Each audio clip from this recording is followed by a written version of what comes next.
Ciro, em primeiro lugar, bom dia, um prazer falar contigo.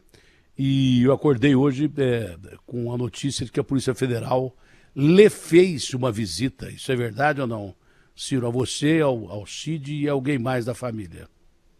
Bom dia. Bom dia, Datena. De fato, depois de 40 anos de vida pública em que eu me comporto e jamais fui sequer levantado contra mim qualquer suspeita, nesses tempos de um canalha como o Bolsonaro, a Polícia Federal veio na minha casa. Nunca, 40 anos. Nunca ninguém sequer levantou uma suspeita. Mas eu não acho que eu sou um cidadão acima da lei e acho que todo mundo pode e deve ser investigado se houver qualquer tipo de denúncia ou acusação. Isso é uma coisa que eu tenho para mim. E quem aceita a vida pública por vocação também tem que ter a serenidade dos inocentes, se for inocente, para aceitar essa investigação. Mas no caso aqui, Datena, é uma aberração do começo até o fim. Deixa eu lhe dizer qual é a razão, o pretexto. O pretexto é que em 2012, o seu ouvinte vai anotando aí, em 2012, o Estado do Ceará, o governo do Ceará, fez uma licitação para contratar a reforma do Castelão para a Copa do Mundo de 2014. 2012.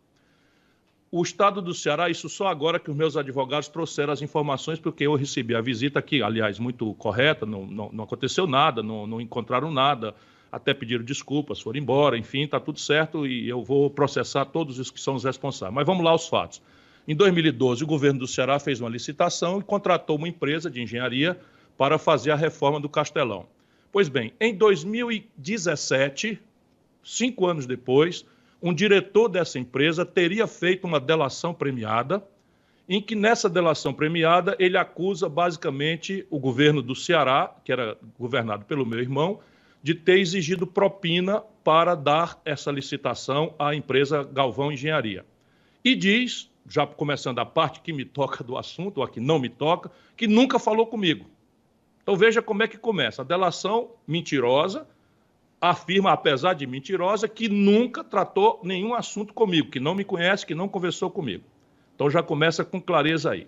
Não é? E diz ele, então, que houve essa exigência. Eu mandei investigar para poder fazer essas entrevistas todas, porque eu não tenho nada a ver com isso, eu não era governador, o meu irmão é governador e eu sei que ele é uma pessoa honrada, mas ele responde pela responsabilidade dele e eu pela minha. E eu estou seguro, bota a mão no fogo, de que ele é absolutamente honrado. Mas olha o que eu descobri já agora, depois desta visita desagradável pela manhã. A licitação foi decidida pelo menor preço da Atena. Então, veja o que eu estou lhe dizendo. Todas as competições que aconteceram, quem ganhou? Por isso. A empresa que botou o menor preço. Mas vamos lá, vamos supor que Foi por isso, quando você não rouba no Brasil, os caras te prendem. Quando você rouba, você é absolvido e vai para a rua. E pode ser candidato ao que você quiser. Acho que é por isso. Então vamos lá, olha, só para esclarecer. O cara botou o menor preço, bota ele na cadeia. Não pode. Agora vamos investigar o que eu estou dizendo. Vamos investigar o que eu estou dizendo, porque eu vivo denunciando a corrupção dos outros. Então eu não posso dar mau exemplo. Eu tenho que ter a vida absolutamente limpa. E é isso que eu vou dizer. Então, a licitação do Castelão foi pelo menor preço. E esse preço foi razoável? Como é que a gente compara? Compara com todos os outros estádios do Brasil e todos os estádios do mundo. Desde a Copa de 2002 até aqui, a licitação do Ceará conseguiu, no governo do meu irmão, o menor preço de todos os estádios do Brasil. E aí ele diz, não, mas atrasaram os pagamentos e exigiram propina, aliás, para a campanha. Aí eu fui investigar também para poder dar os esclarecimentos que a gente que é inocente tem que ter a humildade de esclarecer para as pessoas. Pois bem, quem pagava isso não era o governo do Tesouro, não era o Tesouro do governo do Ceará, era um crédito do BNDES, que é federal. Portanto, a cada fatura, o BNDES federal é que examinava a conveniência e a oportunidade e fazia os pagamentos. Portanto, não existiu o fato é absolutamente mentiroso. Houvesse qualquer suspeita, os fatos têm a ver com as autoridades que governaram o estado do Ceará, embora fosse o meu irmão e eu boto a mão no fogo por ele, em nada me alcança. E aí o que acontece? Por que me envolve? Simplesmente é uma pergunta que eu vou exigir na justiça, que um delegado arbitrário, que um juiz picareta, tudo a serviço do Bolsonaro, vão responder. Isso não tem a menor dúvida, porque eu vou exigir esclarecimento de todos eles. Você tem certeza que existe a presença do dedo do presidente Jair Bolsonaro nisso? Veja, trocaram o delegado, o superintendente daqui, e eu não sou inocente, né? Como é que um fato que acontece em 2012, uma delação que acontece em 2017 sobre fatos que teriam acontecido e que não me envolvem, porque o próprio delator disse que nunca falou comigo, como é que eu estou envolvido nisso? Qual é a explicação? A não ser a intrusão do Bolsonaro na Polícia Federal, que todo mundo sabe que tem acontecido no Brasil. Deixa eu lhe dizer, o atual diretor-geral da Polícia Federal nunca foi superintendente. Está no cargo de diretor-geral da Polícia Federal pela amizade íntima com os filhos bandidos do Bolsonaro. Você acha que eu sou inocente? E essas decisões que têm inocentado, por exemplo, os filhos do Bolsonaro em todas as ações e que têm praticamente cessado as investigações por parte da Polícia Federal lá no Rio de Janeiro? Isso é o Brasil. Isso é o Brasil. Eu tenho 40 anos de vida pública, nunca me envolvi em qualquer tipo de malfeito. E agora, a essa altura da minha vida, quando eu me preparo para disputar a presidência do Brasil, botando o dedo na ferida da roubalheira de todos eles, denunciei a do PT, denunciei a do Bolsonaro, o Bolsonaro é ladrão, os filhos do Bolsonaro são ladrões e a estrutura toda está acobertando. E eu não quero ser acobertado, eu quero ser investigado severamente. Eu não sou nenhum cidadão acima da lei. E toda denúncia tem que ser apurada. Mas eu estou me antecipando aqui para dizer, a delação premiada que deu causa a esta absurda providência que aconteceu, da Polícia Federal vir na minha casa, pela primeira vez em 40 anos de vida pública, me envolvendo o delegado me lista para o juiz como autoridade pública. Caramba, se você for no Google, e a obrigação do delegado não é ir no Google, que carga eu ocupava em 2010? Que carga eu ocupava para ser arrolado como agente público? Eu não ocupava cargo nenhum. Percebe a aberração, a arbitrariedade? E só a influência do Bolsonaro, a podridão do governo Bolsonaro e a tentativa dele de entrar nas instituições brasileiras é que explica isso, nada mais explica. Com toda a calma do mundo, é aquilo que você falou, você tem que ficar tranquilo para responder a qualquer tipo de acusação. É mesmo porque aquele velho ditado de quem não deve não teme, ele sempre irá se sobrepor a qualquer outro. Quem não deve não teme mesmo. Mas, ao mesmo tempo que você recebe, em 40 anos, pela primeira vez em vida pública, e sempre que você fala aqui, você destaca isso, olha, eu não tenho um arranhão da minha vida. Eu sou um cara agressivo, eu denuncio, mas por isso eu não deixo o rabo. Eu não tenho nada que possa me condenar. Mas aí recebe a presença da Polícia Federal. E, ao mesmo tempo, essas decisões que anistiam não só os filhos do Bolsonaro ou coisa parecida, mas anistiam Palocci em alguns casos, que já está pensando em devolução da delação premiada. Quem faz delação premiada é bandido. Papa Francisco não faz delação premiada. Ele já está querendo 100 milhões de volta, não só absolvição. Cunha foi anistiado praticamente. Lula pela má condução do julgamento do Moro, que para mim nunca foi o Batman, é o Coringa. Ele acabou com as investigações da Polícia Federal, bem feitas, com péssima condução dos julgamentos, favorecendo várias pessoas, inclusive o Bolsonaro, para quem ele foi pedir emprego de ministro e depois saiu metendo pau no Bolsonaro. Esse quadro todo, como é que você observa recebendo a Polícia Federal e toda essa gente sendo anistiada e se colocando bem, inclusive em pesquisas de opinião pública? Eu estou muito indignado, mas como você sabe, eu tenho que manter o equilíbrio e a serenidade, porque, volto a dizer, eu não sou um cidadão acima das leis. E eu quero que todo mundo responda como eu. Está acusado? Se defenda. Está acusado? Se defenda. Aí eu, então, chamei o meu advogado, mandei examinar, olhei uma data e estou aqui na primeira oportunidade falando com você, que me dá o direito sempre de falar aquilo que eu imagino que tenha falado. Então, eu estou dizendo ao povo brasileiro, que pode confiar, mesmo quem não goste de mim, que o meu defeito, que existem muitos, não é de desonestidade. Eu sou um cidadão honrado, estou olhando aqui no olho da câmera para que todo mundo possa pesquisar no meu olho. E o fato prático é o seguinte: o estádio Castelão, sobre o qual se fez uma delação premiada, ganhou a concorrência àquela empreiteira que fez o menor preço. Esse menor preço foi o menor preço do Brasil. É grande Deus. Deus é muito grande para me proteger. O menor preço do Brasil e o menor preço comparado com os estádios do mundo foi feito aqui no Ceará.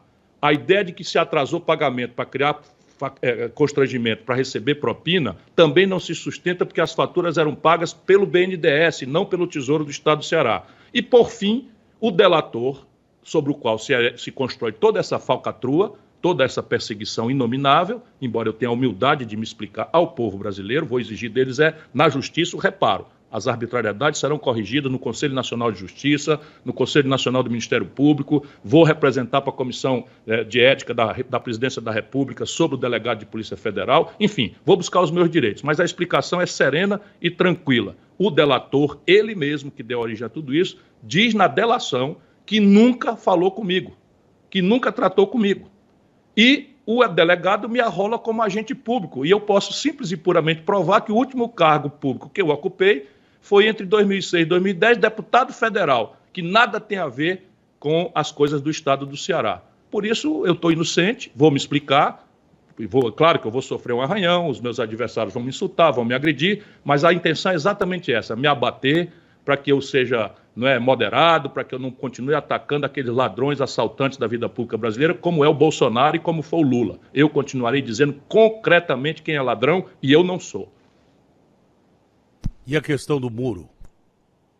A questão do Moro?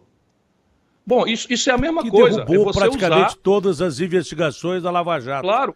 O péssimo julgamento do Moro acabou com as investigações da Lava Jato. Se você pedir a sua produção, eles vão levantar, porque é muito fácil hoje no Google, quantas vezes eu, desde 2015, denunciava que o Moro, por ficar fazendo politicagem nos processos, estava, na verdade, produzindo a impunidade de toda a quadrilha que assaltou o Brasil no Petrolão e no Mensalão, basicamente no Petrolão. Eu disse isso muitas vezes, não é porque eu sou profeta, é porque eu conheço como é que funcionam as coisas no Brasil. E não deu outra. O Moro espalhou nulidades, espalhou suspeição e o resultado prático, bandidos de alta periculosidade que devolveram bilhões de reais aos cofres públicos, estão hoje praticamente se apresentando ao povo brasileiro como inocentes, porque o Moro, politiqueiro fazendo justiça, deixou semear todas as nulidades da sua incompetência. Embora amerizados, são claros os ataques do presidente Jair Bolsonaro e o seu entorno ao Supremo. Pararam um pouco, mas já são claros os ataques ao Supremo, porque dizia ele que o Estado estava sendo aparelhado pela Justiça para transformar o Estado em um Estado vingativo. O que você está dizendo é que o Bolsonaro estaria aparelhando o Estado através da Polícia Federal, usando a Polícia Federal?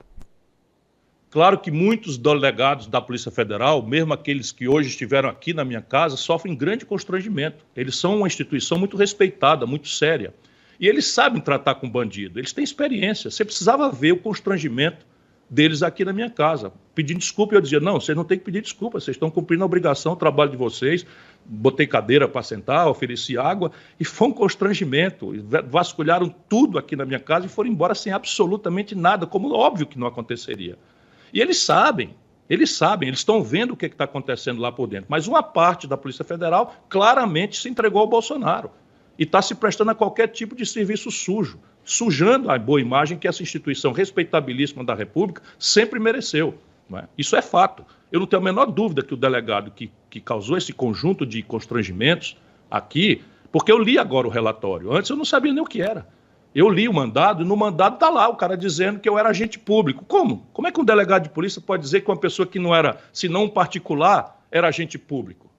Como é que ele pode me acusar de receber vantagem ilícita ou propina se o camarada que faz a delação diz que nunca tratou comigo? Nem conversar comigo, quanto mais me entregar dinheiro ou me dar dinheiro. E ainda diz que a razão era pretexto para financiamento de campanhas. Ora, financiamento de campanha eu nunca tratei com ninguém. Então estou desafiando aqui, apresento uma gravação, qualquer picareta brasileiro, não tem, porque eu nunca permiti que nenhum desses marginais tratasse comigo qualquer tipo de assunto porco. Por quê? Porque eu me garanto, eu sei como eu sou agressivo e eu sei quantos inimigos poderosos eu tenho. Eu estou cutucando aqui o senhor Jair Messias Bolsonaro, grande pilantra da República. Grande pilantra da República, o senhor Jair Messias Bolsonaro. E essa vai ser a minha resposta para todos os que acharem que vão me calar ou que vão me intimidar. Primeiro, eu queria assinar embaixo em relação à Polícia Federal e às operações feitas na Lava Jato. Eu acho que a maioria gritante das operações, eu acredito muito na instituição, defendo muito a Polícia Federal. Onde o cara me perguntou, mas você defende a polícia? Eu falei, aí, mané, você quer que eu defenda bandido? Já tem um tanto de bandido sendo defendido por advogados. Quer que eu defenda bandido? É claro que eu defendo a Polícia Federal. A maioria gritante das operações da Lava Jato, a maioria foi bem conduzida pela Polícia Federal, com provas robustas que o Moro desvirtuou com aqueles contatos que ele teve com que ele não devia ter, com procuradores e daí por diante. Uma investigação ruim, você prevê que o réu vai ser inocentado. Um julgamento ruim, pior ainda. Você tem certeza que ele vai ser inocentado e todos os outros, julgados pelo mesmo foro, vão ser inocentados. É o que está acontecendo. Não é que só tem Banduce, Frei Galvão no Brasil. De repente só tem santo no Brasil. Quem roubou, ladrão, vagabundo, sem vergonha, a gente não vai nem poder falar mais, porque senão a gente que é processado. Mas quem roubou sabe. Quem roubou, ladrão que é ladrão, sabe que é ladrão. Ele pode ser inocentado, mas ele sabe que é ladrão. E esses caras alteraram a história do país. E você tem, Datena, a questão do dinheiro. É muito simples. Acompanha a minha vida financeira. Vê o meu patrimônio. Vê se tem alguma alteração. Vê se mudou, sabe? Meu patrimônio é menos de um 15avo do patrimônio do Lula. E eu sou da pequena classe média, recebi a herança do meu pai, da minha mãe, e é menos de um 15avos. Né? Eu tenho um 15avos, assim, 1/15 do patrimônio do Lula, que vem de ser metalúrgico e político. Percebe? Vai ver a variação patrimonial do Palocci. Cadê a variação patrimonial do Moro? Caramba, só no Brasil, um juiz condena um político, vai ser ministro do outro, e depois sai do ministério com um monte de informação privilegiada do cargo de juiz e do cargo de ministro da Justiça e vai trabalhar numa multinacional, vendendo informação privilegiada e receber em dólar. Isso é o Brasil, e se apresenta para o povo brasileiro como candidato a presidente que vai moralizar o Brasil e combater a corrupção. Tem uma acusação que está aí pendurada. Eu não estou aqui me defendendo, me explicando, pois o Moro tem que se explicar. Tem uma acusação do advogado da Odebrecht, chamado Tacla Duran, que disse com todas as letras que a mulher do Moro vendia delação premiada através de um compadre sócio chamado Zucoloto. Quem está na vida pública, estou eu aqui dando o meu exemplo. Eu acabei de sofrer uma violência, 40 anos de decência, eu tenho um pudor, tenho amigos, tenho família, e estou tendo que me explicar para todo mundo, porque a gente tem essa obrigação. Porque na vida pública você tem que estar exposto à calúnia, à contradição, a acusações falsas, desde que você tenha a serenidade de explicar que você está sendo vítima disso, mas se explicando. Cadê Moro? Não vai explicar nada? Você sabe que eu sou contra esse negócio de light. Lula light, não sei quem light, olha, Datena light, Ciro light. Ninguém é margarina para ser light. Margarina é que é light, essas coisas que são light. Eu acho que confundir o fato de você ter tirado o pé na campanha, até por conselho de... Eu gosto muito de publicitário, meu filho é publicitário, adoro publicitário, mas tem hora que você tem que ouvir o seu coração. Olha, você não pode ser muito agressivo, que o povo não gosta disso. E aí o adversário começa a confundir que o Ciro Light meio que se acovardou. Eu acho bom você dar esse recado que você é light até a página 12, né? Primeiro, você vai responder de uma forma firme na justiça, pelo que eu entendi, e se pensam que você virou Ciro Light, eu acho que eles estão longe de entender bem a questão, porque eu te conheço.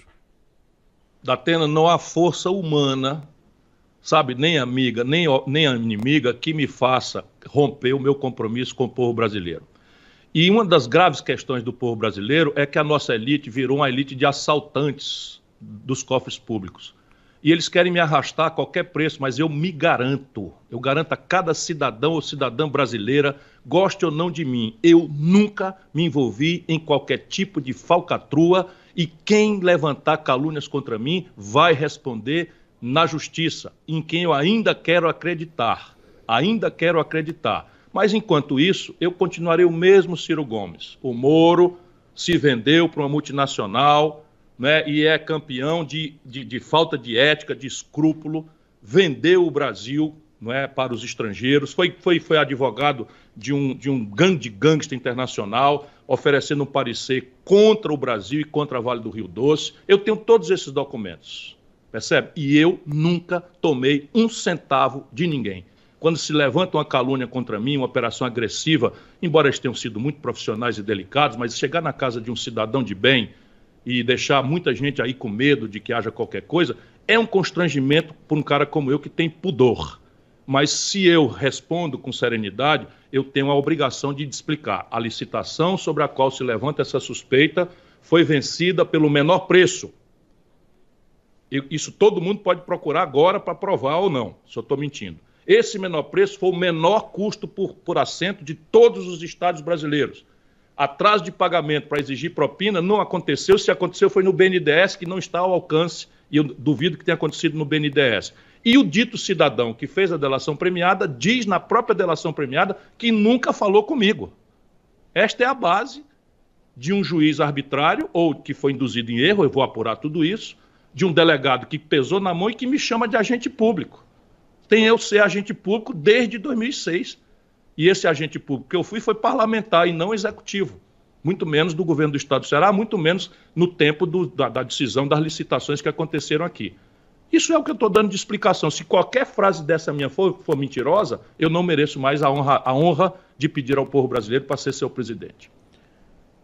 Olha, é claro que para o sujeito decente, o Ciro mesmo falou, e é verdade, a história dele, 40 anos é a primeira vez que isso acontece, o sujeito decente ele pode se abalar pelo fato de ser acusado sem base nenhuma e pelo fato de ser acusado pelo simples jogo da política. Destroem pessoas pelo jogo da política. Agora, a arma do inocente é a coragem e a lei. E é isso que o Ciro está dizendo que vai usar. A arma de quem não deve nada é não temer, usar a lei com a maior tranquilidade, mas quem atacou também vai ser atacado com certeza, porque não pode ficar impune uma injustiça desse tamanho que o Ciro está falando.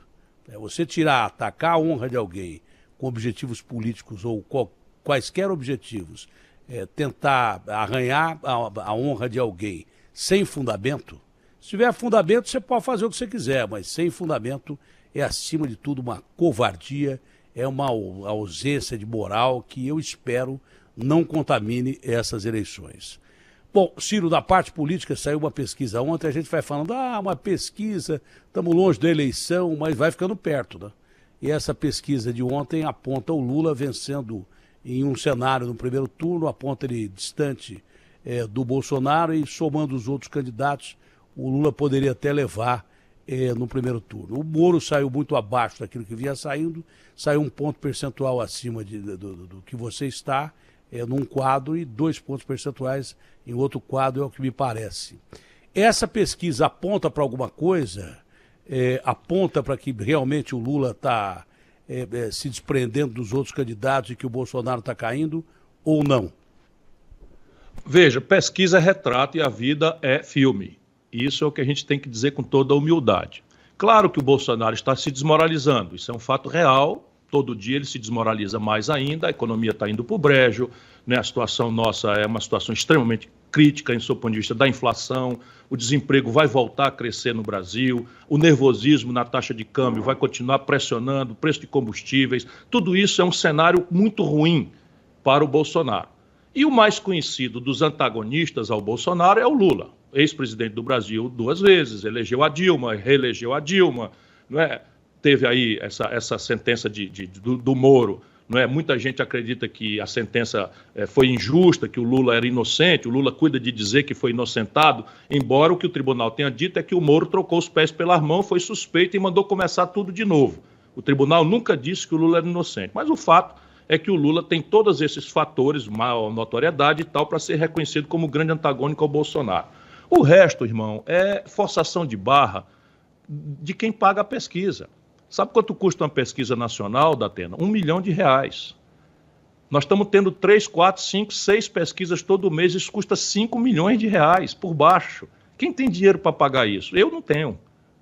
Compreende? E aí você ontem divulgaram 2 pesquisas. No Lula tem 48%, na Lula tem 37%. Peraí, dá 11 pontos de diferença de um para o outro. É a metodologia? É desonestidade? É falcatrua? Vamos esperar. O fato é que nós precisamos fazer dessa eleição um debate sobre as causas da tragédia social e econômica que levam tantos brasileiros ao desemprego, a informalidade, a selvageria do cidadão ter que trabalhar 70 horas semanais para levar R$ 1.500 para casa por mês, de muita gente que está cozinhando uma vez só, as 3 refeições, porque não tem como pagar o gás de cozinha, de 63 milhões e 700 mil brasileiros humilhados no SPC. Nós temos que descobrir as causas disso. O debate não pode ser uma luta de Chico Maria contra Manel, com demagogia ou com promessa mentirosa, porque o Brasil está na mais profunda crise da sua história. E eu vou dar essa minha contribuição. Tenho muita segurança de que aquilo que eu tenho para oferecer como diagnóstico do problema brasileiro, mas, acima de tudo, a experiência que eu tenho de propor uma solução com pé no chão, objetiva, que diz como virar o jogo e fazer o país voltar a crescer, gerar emprego, qualificar a educação, salvar o ano perdido de tantos milhões de alunos que estão aí perdidos. Isso é que é o debate que interessa. Nós não podemos deixar que pesquisa, zoada, barulho, demagogia, rasteira, tentativa de rasteira, sabe, manipulação da polícia para perseguir adversário, como está acontecendo com muitas pessoas, não só é comigo, não é? Mas a gente tem que levar esse debate para isso. E quando isso acontecer, lá na hora própria, o povo brasileiro vai, abençoado por Deus, achar o bom caminho.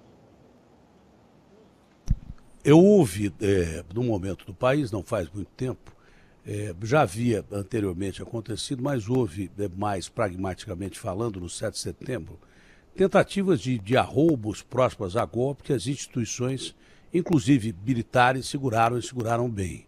Não é? Agora, um risco que eu já estou chamando a atenção faz tempo, e eu tenho ficado meio bidu, porque eu estou mais velho, e velho observa mais. Velho, você fala assim, o velho é sábio e tal. Não é que ele é sábio, é que ele viveu mais que eu sei, que é mais novo. Entendeu? Então ele observa mais. Isso vale para velho bom e vale para velho mal. Né? Tem um conto do Goethe que diz que o velho mal é terrível, porque o velho, quanto mais mal ele quanto mais ele dura, pior ele é.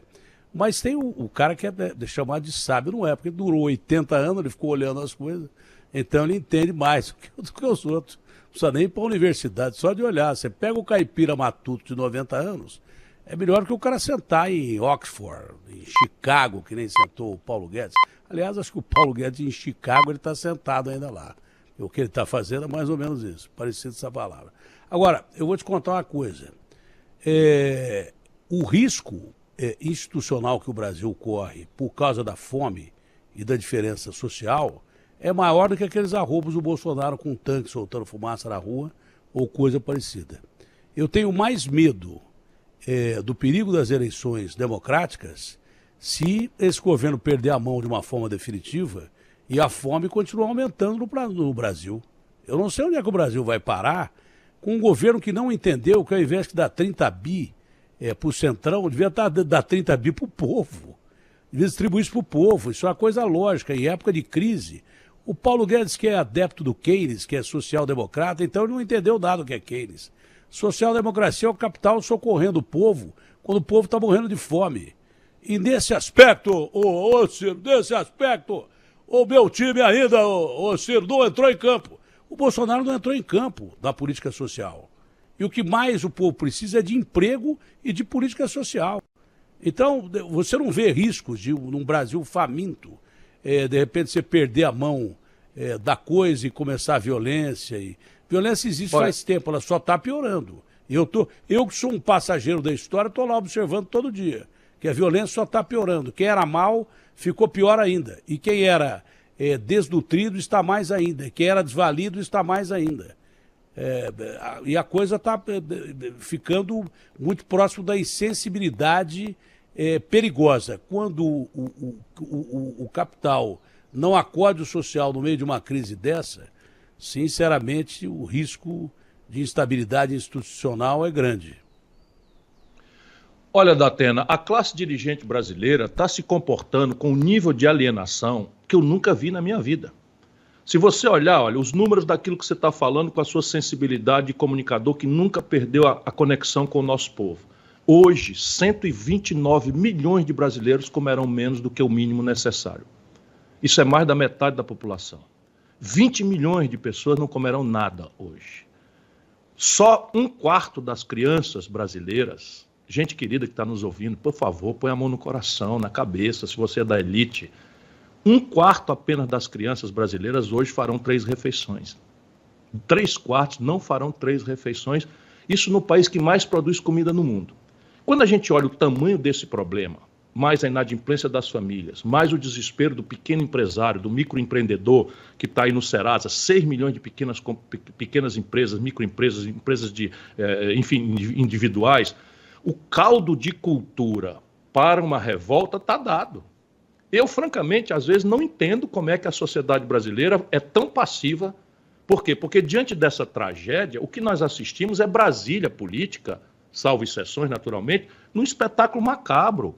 Espera um pouquinho, emenda do relator, orçamento secreto. O Brasil tem 30 bilhões de reais para distribuir, Datena, para o povo, para todas as tarefas.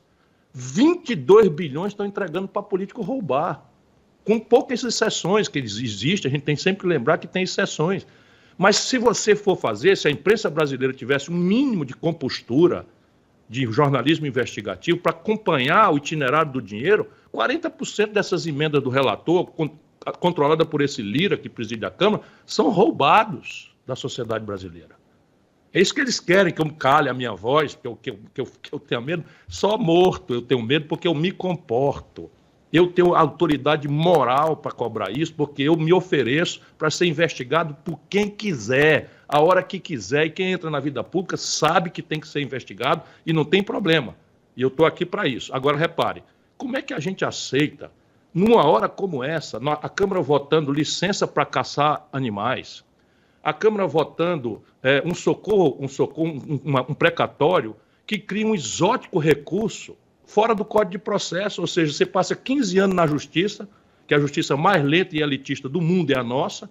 Aqui cadeia só para ladrão de galinha, não vão me perseguir, pode vir para cima de mim, que eu não tem problema.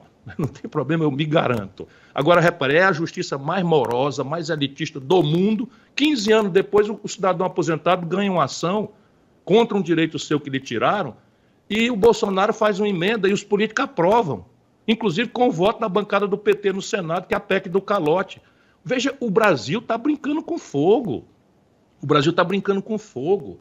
Você estabelecer determinadas políticas que estão fazendo, sabe o que é o auxílio hoje? 40 milhões de brasileiros recebiam o auxílio emergencial para ajudar a atravessar a pandemia. O Bolsonaro vai reduzir isso agora para 17 milhões de pessoas, a pancada em cima do nosso povo. E nós temos uma economia esfriando, a inflação lá em cima, comendo a economia popular e o juro aumentando. O meu caro Datena, sabe quanto custa essa pancada de 1,5% que o Copom, que o Banco Central, que o governo Bolsonaro deu na taxa de juros? Sabe quanto é que custa do cofre do governo? Que eles escondem como se fosse outro cofre, mas é o mesmo cofre da saúde, da fome, da educação, da segurança pública. Custa 75 bilhões de reais por ano. Eles aumentaram 1,5%, vão aumentar mais 1,5% agora. 75 bilhões é cada 1,5% desse. Estão brincando com fogo. Eu não sei como o povo brasileiro ainda não se levantou, sabe, de uma forma a estabelecer uma rebeldia no Brasil. Eu estou muito indignado, eu quero ainda confinar a minha rebeldia. Imagina o dia que eu estou passando hoje, sabe, para continuar respeitando o rito da democracia, continuar respeitando a crença no Estado de Direito. Mas qual é o direito que tem? Se eu, de repente, entro na polícia, entro na justiça e começo a manipular essas ferramentas para perseguir adversário, eu tenho o direito de me defender. Percebe? Por enquanto, vou me defender com a minha palavra. Mas e daí? Haverá um tempo em que o nosso povo pode se revoltar e não acreditar mais nessa linguagem da civilidade, da democracia, do debate público. E eu vou estar com eles, sabia? Não, eu vou estar com eles. Eu não vou ficar do outro lado, não. Tenho certeza. Algo mais? Não, irmão, só lhe agradecer a oportunidade e quero dizer de novo, todo homem público tem a obrigação de se defender, de explicar, mesmo tendo sido acusado injustamente, como eu estou sendo. Mas não se preocupe, cada brasileiro que confia em mim, gostando ou não de mim, que eu serei capaz de demonstrar a grande violência que eu estou sofrendo hoje por parte desse dispositivo bolsonarista, boçal e fascista que tomou conta de parte das nossas instituições. De minha parte, o respeito de um amigo de sempre, das horas boas e ruins, mas principalmente o respeito à sua histórica e indelével condição de não se dobrar à corrupção em 40 anos. Eu confio plenamente em você. Abraço grande e um ótimo dia. Um abraço, Até um ótimo mais. dia para todos.